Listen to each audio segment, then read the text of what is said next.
Hi friends, నమస్తే. మేర్లపాక మురళి గారి శృంగారపురం ఓ kilometre next part. నా ప్రవర్తనలో చాలా మార్పులు చోటు చేసుకున్నాయి.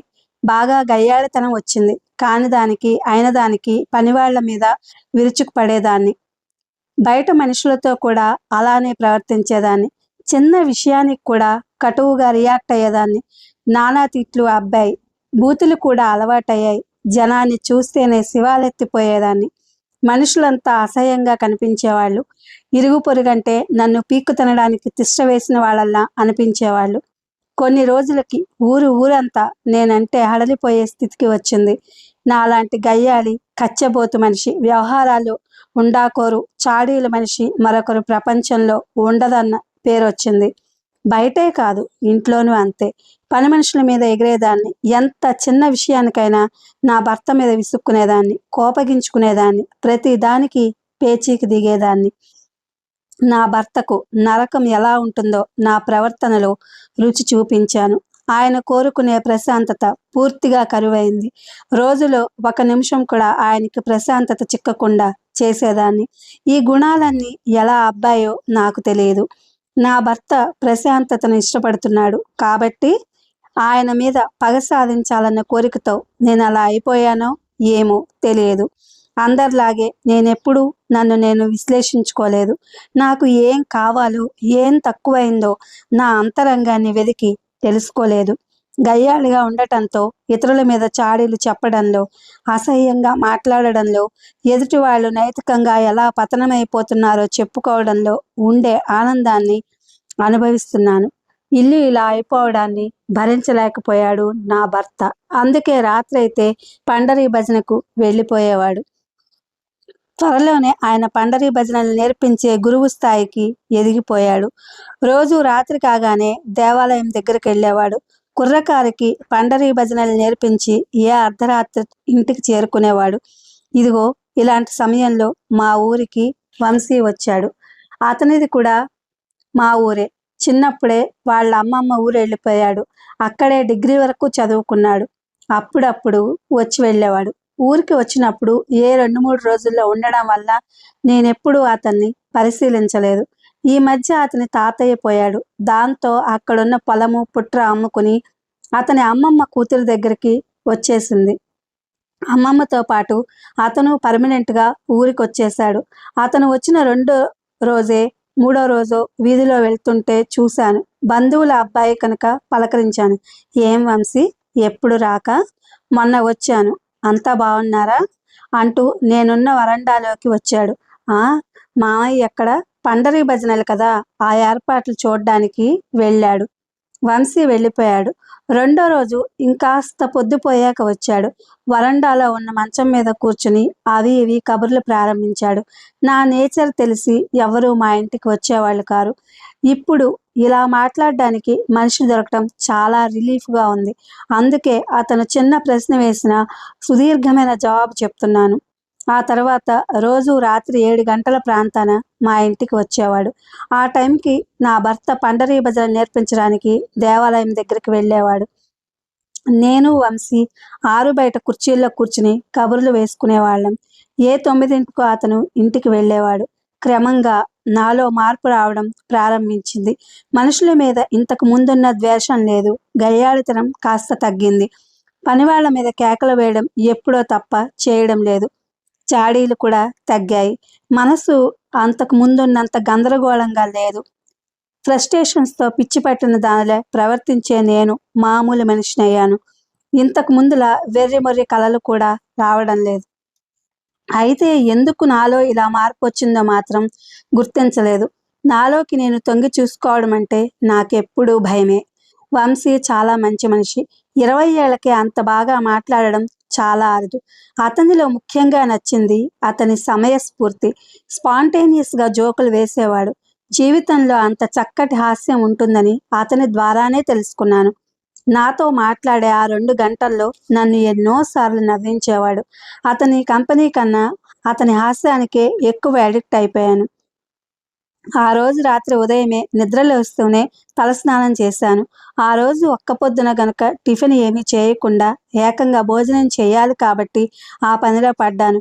వడలు, పాయసం, అవిసాకు తాలింపు, సాంబారు, కొబ్బరి చట్నీ ఇలా రకరకాల వంటలు చేయడంతో మధ్యాహ్నం 2 అయింది.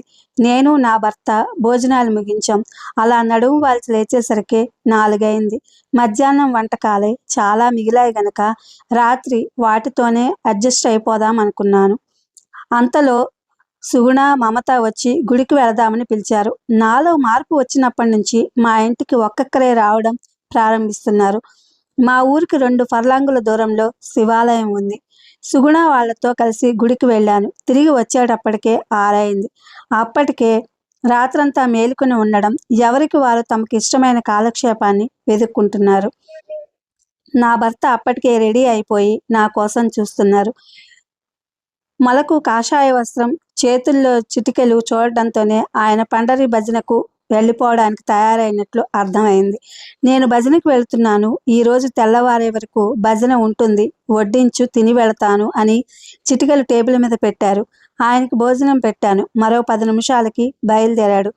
మరి కాలక్షేపం ఏమిటి? కబుర్లాడుకునేందుకు వంశీ కూడా వచ్చినట్లు లేడే అన్నాడు. ఉదయం నుంచి కనబడలేదు. బహుశా సినిమాకేమైనా చెక్కేశాడేమో. ఈరోజు ఒక టికెట్కి 2 షోలు కదా. బోరు కొడితే అలా దేవాలయం దగ్గరికి రా. ఈరోజు భజన బ్రహ్మాండంగా ఉంటుంది. తబలా మాస్టర్ని తిరుపతి నుంచి పిలిపించాం. అలా అని ఆయన అత్యుత్సాహంతో వెళ్ళిపోయాడు.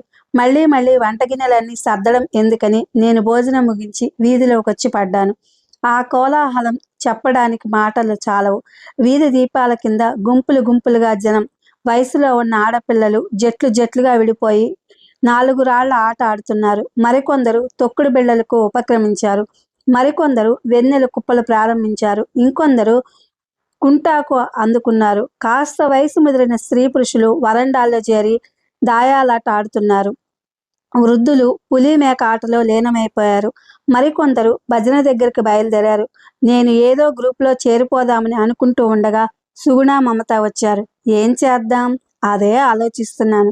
మా ఆయన అందరం కలిసి దాక్కునే ఆట ఆడదామంటున్నారు. సుగుణ చెప్పింది. అందరం కలిస్తే ఏదో ఒకటి ఆడవచ్చులే. ఒకే ఆట ఆడినా బోర్ కొడుతుంది.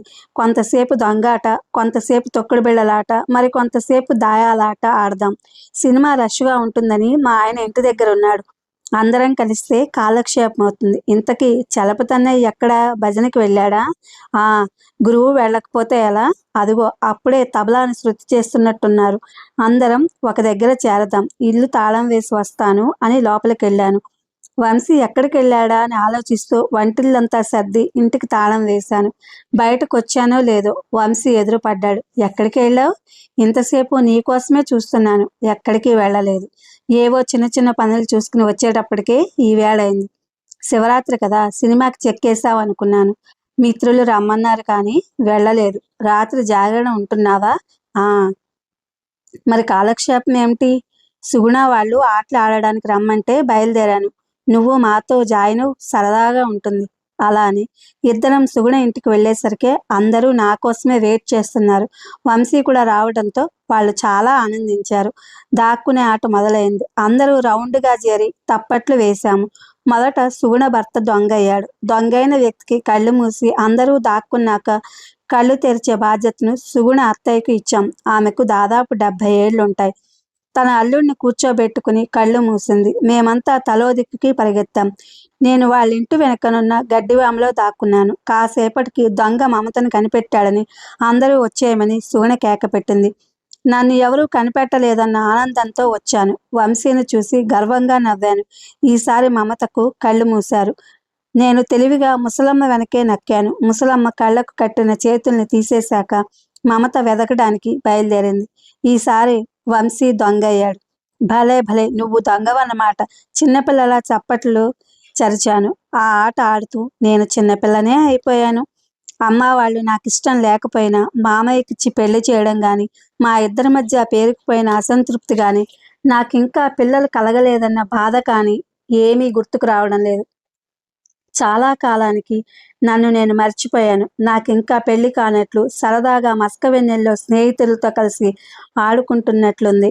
వంశీ కళ్ళు మూసింది ముసలమ్మ. ఎట్టి పరిస్థితుల్లోనూ వంశీకి కనపడకూడదని ఎక్కడ దాక్కోవాలో ఆలోచించాను. మా డాబా సరైన స్థలం అనిపించింది. సుగుణ ఇంటి నుంచి నేరుగా వెళ్ళి మా ఇంటి దొడ్లోకి చేరి అక్కడ నుంచి వెనక దారి గుండా ముందుకొచ్చి మెట్లెక్కాను. ఓ మూల ఒదిగి కూర్చున్నాను.